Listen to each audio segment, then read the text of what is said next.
Welcome to the training log for the week of June 24th. I'm still working my way through Flesh and Metal, and this log is going to cover the last 2 weeks of training. My two primary movements are still clean and press and spider bar box squat. I have yet to reach a point where I've been unable to surpass my previous session's record, so I will continue using these two movements until I fail to do so. Moving into the clean and press, I have been consistently adding a rep to each session. I've been working with 165, which is the weight I chose for my first session, and that was a difficult set of fives to the point where the last rep was kind of shaky on lockout because I had a lot of difficulty stabilizing my injured shoulder at that position.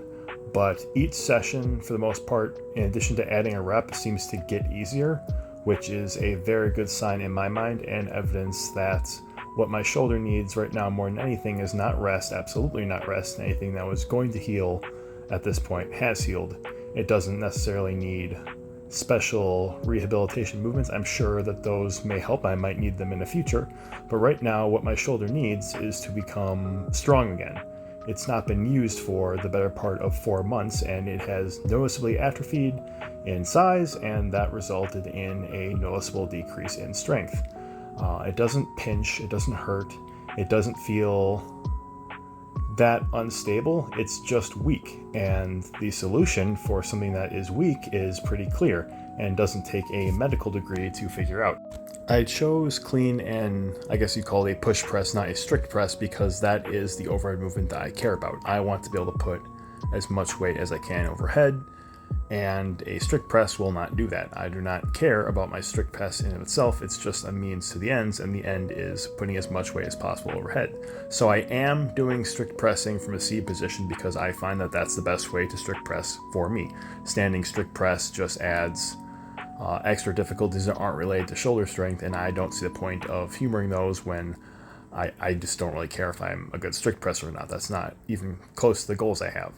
So my strict shoulder pressing work right now is done on my hypertrophy focus days, and at the moment that is seated overhead press on a Smith machine.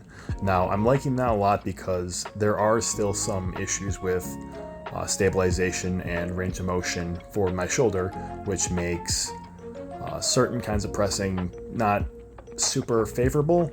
Like I said, I still don't have quite the range of motion to get a good lockout overhead, which that is an issue when you're trying to do a seated strict press if you can't get the bar back. If it's in front of you, it's just a big lever and you can't really counteract it as much by bending back. So the Smith machine being on a guide rail is really good in that their lever effect is basically neutralized. So I'm able to just push the shoulder as far as it can go. Now I'm not neglecting the stabilization issues because I do need to train up my remaining ligaments and other connective tissues to make up for the torn labrum, but I'm choosing to approach that with this movement, which are single hand snatches into essentially just holding the barbell above head as long as possible. Now the barbell being as long as it is and as unbalanced as it is adds a lot more stabilization challenge than say a dumbbell or kettlebell or anything else you could hold overhead. So it's a good tool for building that shoulder stability without being too difficult on everything else. So I'm finding it feels really good, and I can already put up 100 pounds with my bad shoulder and hold it for a reasonable amount of time. If I need any more evidence that my shoulder was improving, this is a 200-pound muscle snatch that I did last night, mostly because someone asked me how much can I muscle snatch, and I had never done before. So adding 200 pounds to my PR from 0 pounds to 200, I think is a pretty cool thing to do with a rehabilitated shoulder. Moving on to the spider bar box squats, I continue to move these up. These ones I am increasing weight instead of reps. So I started at 495 and I'm up to 545. So 4 or 5 plates to 5.5 plates, which I think is a pretty good jump. These are all 4 sets of 6 and I am enjoying them a lot.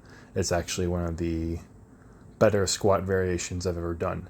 I really like the spider bar because it has a lot of what I like about the cambered squat bar, obviously considering that's about what half the bar is, but it adds a few things I think make it a really good training tool.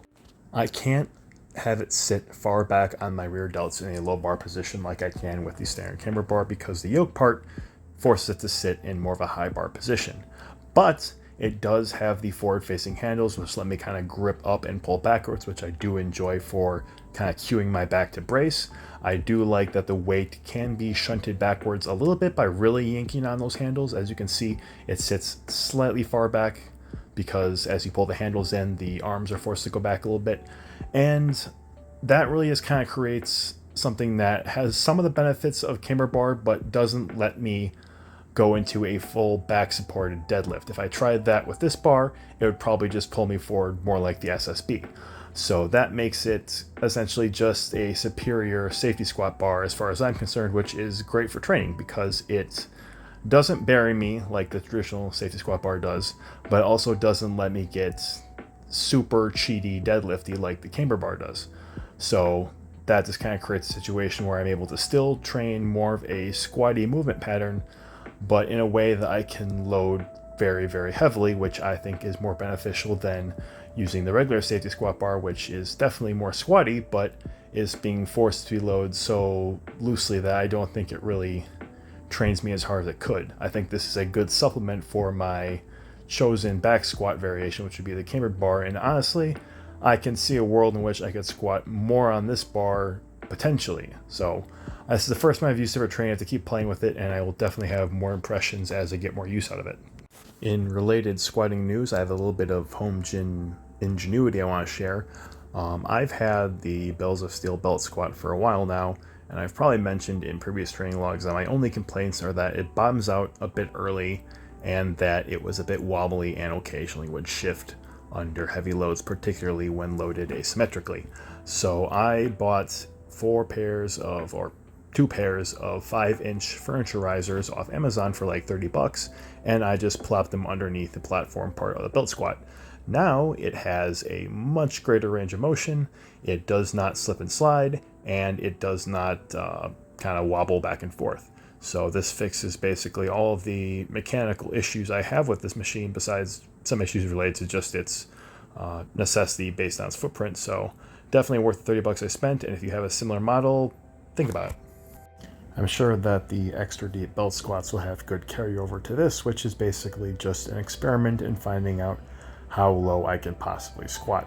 Now, I was inspired by my yoke back squat spin lift to find out just how low I could set the cross member and still get underneath and squat up, and it turns out the answer is pretty low. Now, as I come back down here, you can really notice that the cross member actually is lower than my knees. I have to turn them out to the side just to get them out from underneath the cross member. So I'm not sure where that is. That's maybe 20 inches. So now I'm wondering if I could set a pair of 36-inch wagon wheels and actually squat it up off the floor. So maybe that'll be a future lift. I also got a chance to play around with this 1960s York barbell. This bar is only 7 feet long and actually has a extremely short inner collar to inner collar length. It doesn't actually sit properly on my rack. So I wanted to know how much I could deadlift on this tiny bar that's not going to bend as much as my deadlift bar. And the answer is only 815. I was actually surprised by how much the plates being closer just felt like it threw off my setup. I don't know if it felt just like claustrophobic or something, but it definitely felt a lot harder than my deadlift bar, even if I were to put it on a deficit to equalize the amount of distance off the floor before the plates break. Anyways, that's about all I have for this week.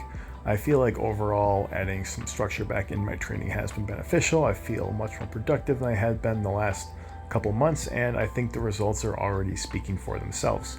So this is about all I have for this week. I'll probably try to make these every other week or so. I mean, no promises. I'll just kind of release them as I feel like I have enough new things to say and enough videos to say them about. So yeah, if you enjoy them, they're not going to stop coming, but I can't promise you when the next one will be. Anyways, that's all I got for this time, and I will see you all real soon.